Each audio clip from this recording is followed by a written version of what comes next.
Hey everyone, hope you all are doing well. So, we've all heard that all the diseases start in the gut, right? But how exactly? So, for you to understand this, I'm going to explain the concept of leaky gut today.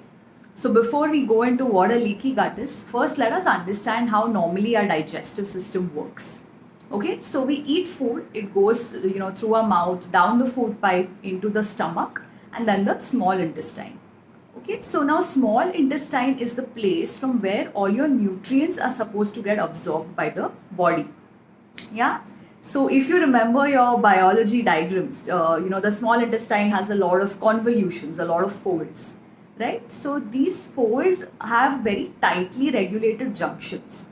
So ideally, from these junctions, only the nutrients, after the food is thoroughly digested, only the nutrients are supposed to go into the bloodstream. And from that bloodstream, it will travel to different body parts for their nutrition.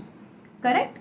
And on top, what gets left is bacteria, viruses, other environmental toxins. Correct? Because this entire, those folds, they also have a good amount of your immune system there. Okay, so the immune system is supposed to tackle those over there.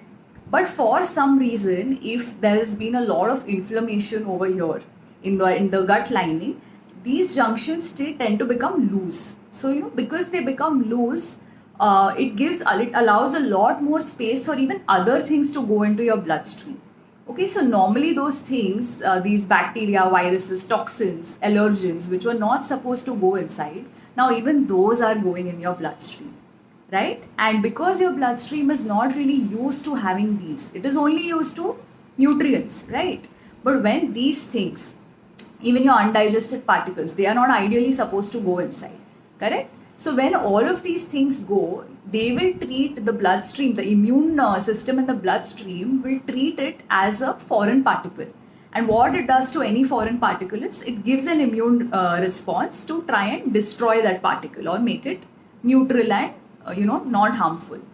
Correct? So because this is going to the different body parts, wherever this immune response comes. Now for some people, it may happen in the digestive system itself. So you may have symptoms like constipation, diarrhea, acidity.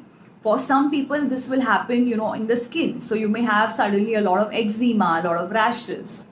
And if there are allergens, environmental allergens, if these are constantly going inside, your body is constantly giving an immune reaction to it, right?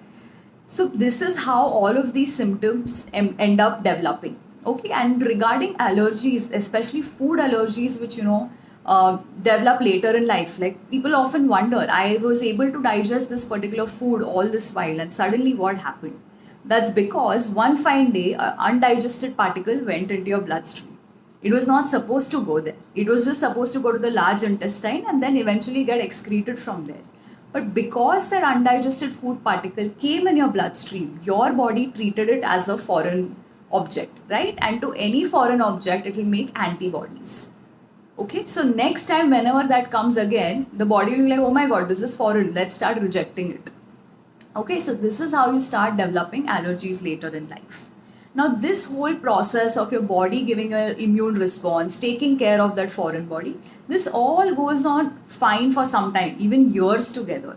But what happens is because we are constantly eating and we have not repaired this leaky gut, this process goes on and the immune system really gets overworked. Now, someone who's overworked, overstressed, what will happen? They'll continue till a point, then they will snap, right? They'll start making mistakes, they'll become inefficient. So when this immune system reaches that point and it starts making mistakes, it starts attacking your own body tissues. It starts thinking even the own body tissues are, not right for the body. So it starts attacking. Okay, so and when this happens, autoimmune diseases develop.